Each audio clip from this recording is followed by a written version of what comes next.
Now, the last thing I will say about the inside jacket pocket steals is there is a nice little flourish. There is just something that you can add to pretty much any one of these techniques within reason. The first time when we take the item out and come over the shoulder, that's standalone.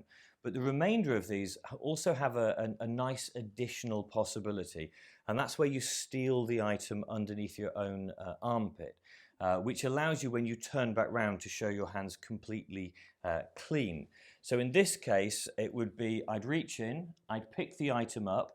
Now, instead of stepping in this way and turning, I'm going to let this arm come over the top of his, which creates a natural block, and the item is pulled under the arm as I step round so that I can show my hands to be empty. Let me do that again. Let me bring you just a little bit closer to me here as well.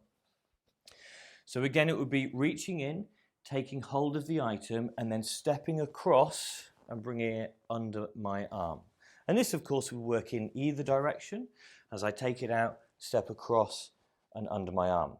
But equally so, it allows us to do it from this point of view. So if I've opened the jacket up, let me just raise that to my fingers because it's a small phone.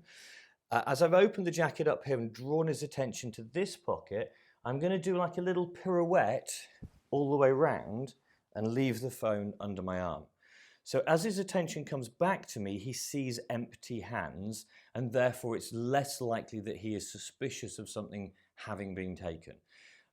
In his mind, it's happened too quickly, it's too smooth, but it's a nice visual flourish for an audience watching. It's that lovely moment as you're engaging with the spectator, the audience is watching, and you do a little turn around, and the audience can see that it went under your arm from their point of view, and it just looks nice, it feels nice.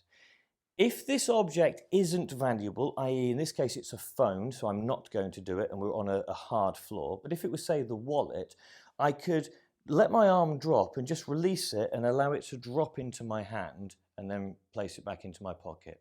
Clearly, with something like a mobile phone, I want to respect his property. I'm not going to drop it on the floor. He's a big guy, you know. He's a big Italian man. I could die. I'd wake up with a horse's head in my bed or something, and I'm not really willing to risk that.